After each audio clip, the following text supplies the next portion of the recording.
Cette semaine, à notre essai routier, la Kia Optima offerte en 3 versions, donc la version LX, EX et Turbo. Et évidemment, les prix varient entre 22 000 et 35 000 $. Notre modèle d'essai, la Kia Optima EX Deluxe, son prix, 32 000 $.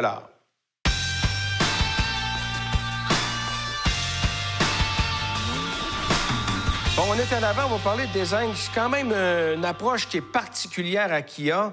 Quand on regarde les lignes, c'est étonnant. On a un capot qui est très, très long, qui va vers l'avant, qui est vraiment surdimensionné. Un avant aussi qui a tendance à s'en aller en pointe, mais avec des formes arrondies. C'est particulier. C'est très, très joli, mais c'est vraiment particulier. Par exemple, on a une très, très belle calandre bien intégrée qui, elle, sert de point de départ à des lignes de capot qui s'en vont là, vraiment jusqu'à l'arrière. Et ça donne un look très particulier. Des lignes, donc, qui sont élancées. Il faut aimer ça quand même.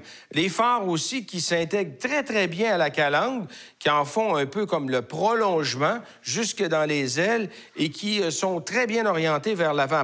Des phares anti-brouillard bien intégrés, un pare-choc quand même bien assemblé. C'est très bien de ce côté. Une grande surface vitrée avec des formes inhabituelles pour le pare-brise qui s'intègrent très bien au toit panoramique et des balais d'essuie-glace qui sont quand même discrets. Design sur le côté maintenant, on pourrait peut-être commencer par la surface vitrée, très grande, élancée. Et ce qui est intéressant, c'est qu'on a un appliqué de chrome qui va jusque dans la lunette arrière. Moi, j'aime beaucoup ça. Ça donne un look très européen. Un élément que j'aime moins, par contre, je vous en ai parlé tout à l'heure dans le devant de la voiture. Je vous disais que c'était très élancé, un peu trop vers l'avant, mais là, on le voit bien. Quand on regarde le centre de la roue avant, vers l'avant, on s'aperçoit qu'il y a quasiment là, un demi-mètre qui est comblé par la carrosserie. Et généralement, on arrête maintenant tout près de la roue à l'avant pour améliorer le comportement routier et surtout éliminer une surface de carrosserie qui est inutile. Alors, de ce côté-là, on semble un peu aller vers ce qu'on faisait avant.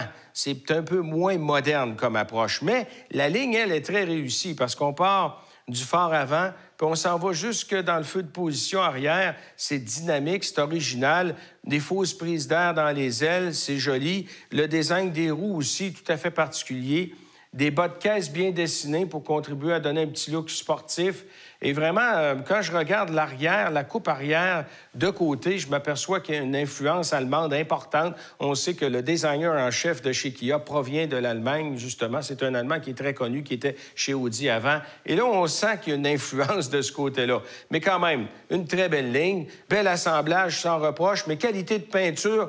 Beaucoup trop de pelure d'orange, donc on appelle ça comme ça. Ça donne l'impression vraiment que c'est comme une surface de pelure d'orange. Et ça, c'est inhabituel. On voit pas ça chez les Coréennes, mais là, vraiment, on l'a échappé, j'ai l'impression. Et ça se termine à l'arrière. C'est drôle parce que je regarde le couvercle de coffre arrière et je regarde la lunette aussi, puis j'ai comme l'impression que c'est comme un 5 portières un peu. C'est tellement bien intégré au toit et au couvercle. C'est très, très joli. Des feux, justement, de position qui vont jusque dans les ailes et qui sont au LED, bien intégrés. Des pots d'échappement double chromés. Très joli.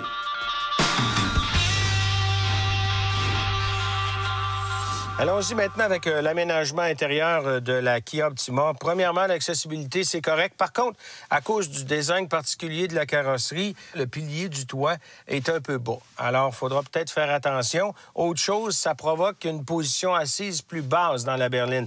Alors, attention à ceux et celles qui s'intéressent à cette voiture-là. Vérifiez si vous vous sentez confortable. Par contre, au niveau des sièges baquets, sont d'excellente qualité. En cuir, perforé, ventilé et chauffant. Alors, vraiment, on retrouve ça sur des voitures beaucoup plus chères habituellement. Et ça, c'est très, très bien. Bon support latéral pour les jambes aussi. Volant qui est ajustable en hauteur, télescopique et qui est bien intégré au tableau de bord aussi. Beau design. Seul élément que j'aime pas, il y a beaucoup de contrôle main libre dans le bas du volant. Ça distrait, c'est pas ergonomique. Et venez pas me faire à croire que vous allez apprendre les contrôles par cœur, c'est pas vrai. Donc, on a toujours tendance à regarder, il est où mon bouton main libre? Et là, bien, ça distrait. Pendant ce temps-là, la voiture, elle avance, elle. Donc ça, il faudrait éliminer cet aspect-là au niveau de la conception du volant. C'est pas le constructeur qui est le seul en erreur de ce côté. Les cadrans faciles à lire, bien éclairés sur fond bleu, donnent beaucoup d'informations. Un tableau de bord, une ergonomie redoutablement efficace avec un écran central bien positionné, orienté vers le conducteur. Les contrôles de la radio, la ventilation, c'est sans reproche. Très facile à lire, beaucoup d'espace de rangement dans la console centrale, des prises pour les accessoires en quantité industrielle, beaucoup d'espace de rangement et une finition irréprochable avec des appliqués de carbone finis mat un peu. Là, c'est très, très joli. Ça va aussi dans les portières où il y a un design. On voit qu'ils ont fait beaucoup d'efforts pour présenter un design très dynamique. Et c'est réussi. Le seul élément que j'aime pas, par contre, c'est qu'on voit la couleur extérieure sur les contours de fenêtres. Et je trouve que ça n'a pas sa place. Vraiment, on aurait pu mettre ça noir ici, là. Et malheureusement, on l'a échappé de ce côté. Le toit, vraiment une galerie de toit impressionnante, très bien faite aussi. Vraiment impeccable de ce côté. Maintenant, lorsqu'on va à l'arrière, là, c'est une autre histoire. En fait, c'est qu'il y a beaucoup d'espace, mais la position assise est étrange parce que le dossier est trop rabattu vers l'arrière et il n'est pas ajustable. Fait qu'à la longue, si vous faites de longues distances, vous allez trouver ça inconfortable parce qu'en plus, on a vraiment la visibilité latérale qui est extrêmement réduite due à la forme, justement, de la vitre arrière. Et ça, bien, ça rend un peu plus inconfortable encore. Donc, c'est un peu décevant de ce côté. Puis, n'oublions pas qu'il manque un appui-tête au centre. On dit que c'est un 5 passagers, mais il n'y a pas d'appui-tête au centre. C'est un peu décevant. Les éléments de sécurité, 6 coussins gonflables de série. Donc, il n'y a pas rien de particulier de ce côté. Encore une fois, je le répète parce que c'est important. On aimerait ça avoir l'option des coussins gonflables latéraux pour les passagers arrière, ce qui n'est pas le cas chez Kia. On va regarder maintenant l'intérieur du coffre. Et là, par contre, c'est un point extrêmement positif, une belle ouverture du couvercle, une accessibilité très convenable, une finition impeccable. C'est un coffre immense qui offre en plus la possibilité de rabattre la banquette un tiers, 2 tiers pour avoir encore plus d'espace. Mais vraiment, là, comme coffre, là, c'est sans reproche.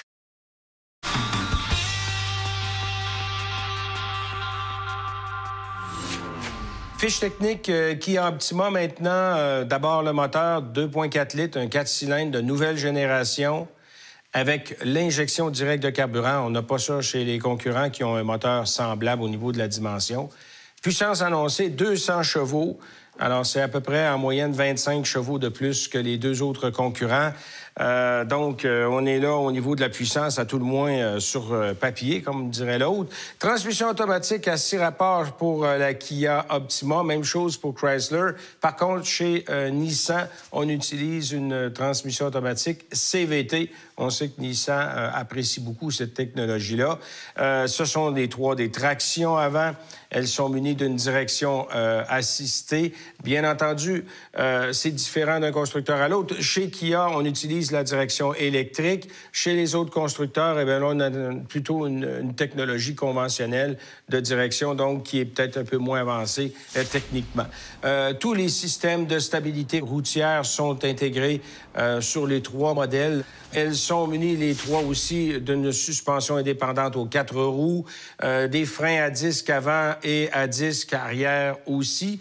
Et au niveau de la dimension des roues, on a 18 pouces chez Kia pour la Optima, 18 pouces aussi chez Chrysler avec la 200, mais chez Nissan avec la Altima, on utilise des roues de 16 pouces.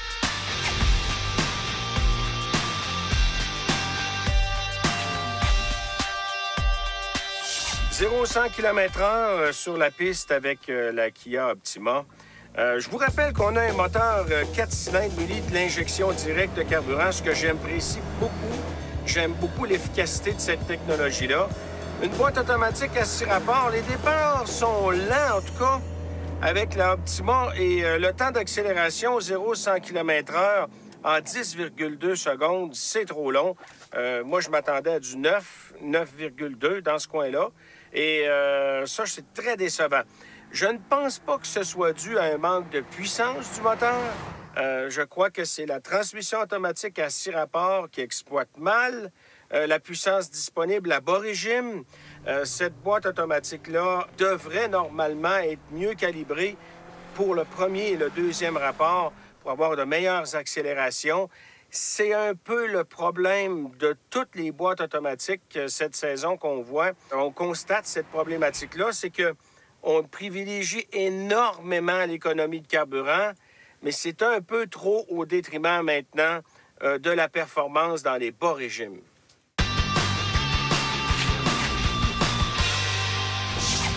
100 km/h zéro, on a 4 freins à disque, tous les systèmes électroniques de stabilité et d'assistance au freinage.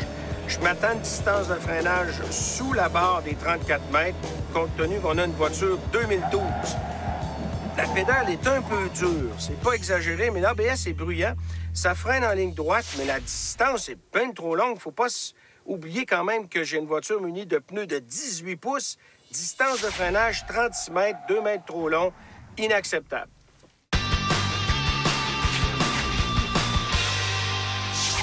Bon, maintenant, les cônes. Habituellement, les coréennes, c'est plus ou moins intéressant au niveau des performances routières, surtout lorsqu'on les brasse.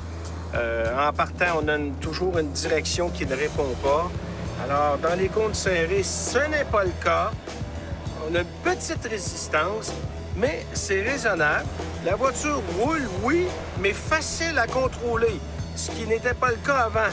Et encore une fois, une bonne réponse dans l'ensemble de la conduite. Ça se compare très bien à nos concurrents directs et je pourrais même élargir à l'ensemble de la concurrence. Alors, une nette progression au niveau du comportement routier sportif.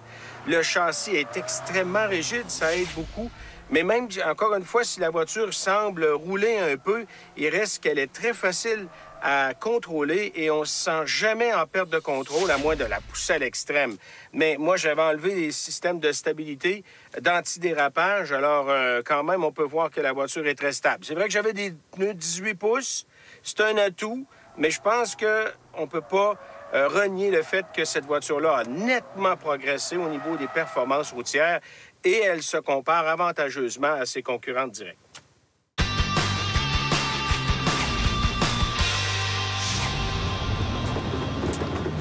100 km/h zéro maintenant, sur un chemin de terre, surface inégale. Ce qu'on veut savoir ici, c'est est-ce que la distance de freinage va être raisonnable? Va-t-on avoir la même sensation que sur la piste? Et surtout, est-ce qu'on va s'immobiliser en ligne droite? Oui, c'est bon. C'est très bon, très, très stable. Manque un peu de mordant au freinage, même chose que sur la piste, donc, et la pédale de frein qui vient trop dure. Ça nous enlève cette sensation-là qu'on contrôle la puissance, et ça, c'est un peu insécurisant.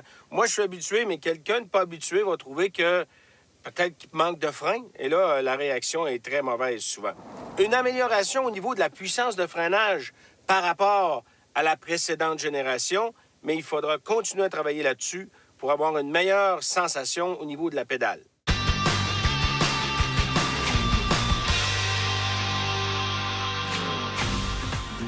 Sur la route avec notre Kia Optima, premièrement, il ne faut pas oublier que c'est une berline intermédiaire. C'est quand même une voiture qui a un empattement assez long, une largeur de voie aussi très intéressante. Ça favorise le confort et la stabilité. Eh bien, moi, je trouve que c'est une voiture qui porte quand même assez dur. Vous savez que Hyundai et Kia, c'est de la même famille, hein? Alors, la base qu'on a de cette voiture-là, c'est exactement la même chose que la Hyundai Sonata. La différence est qu'on a calibré certaines composantes au niveau de la transmission, par exemple, pour qu'elle soit plus nerveuse, et aussi de la suspension. Et le résultat, c'est que ça porte plus dur. Alors, attention, on a un look plus sportif un peu. On a un aménagement intérieur aussi qui valorise ça. Mais on a aussi un comportement routier qui va avec. Et il faut faire attention. Comparez-les les deux avant de faire le choix final. Est-ce qu'on fait des gains au niveau de la stabilité et du comportement sportif? Peut-être un peu, mais c'est subtil. Je pense qu'on perd beaucoup plus en confort. Et normalement, lorsqu'on s'achète une berline, c'est le confort qui prime. Le moteur répond bien, la transmission est bien adaptée, la conduite est précise et les éléments qu'on a évalués, déterminés comme dominants sur la piste, à savoir quand même des performances d'ensemble vraiment très honnêtes et en nette progression sur la précédente génération, eh bien, on les retrouve aussi sur la route. Et donc, c'est une berline qui jouit d'un assemblage de qualité, une rigidité de caisse incroyable. Et ça permet évidemment d'éviter d'avoir des sonnettes, des bruits aérodynamiques. Et ça améliore le confort parce que l'intérieur est très bien insonorisé. Encore une fois, peut-être un petit peu plus bruyant à l'intérieur qu'une Sonata, mais c'est léger. Comportement routier très sain, donc, et ça va de pair avec l'ensemble de la voiture qui est presque sans reproche.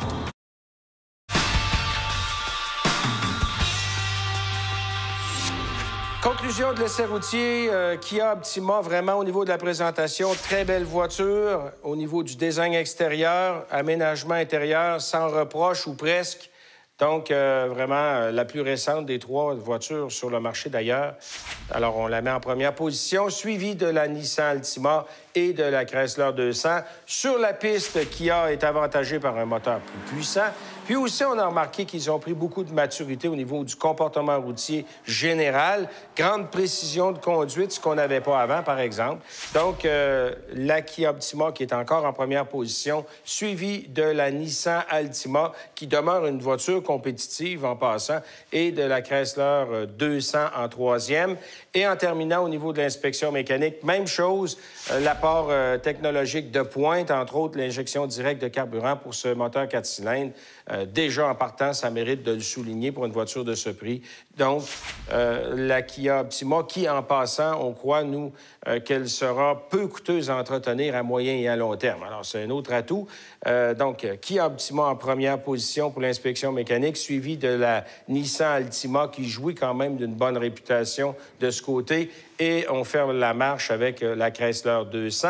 Et donc, le classement, Kia Optima en premier, la Nissan Altima en deuxième et la Chrysler 200 en troisième.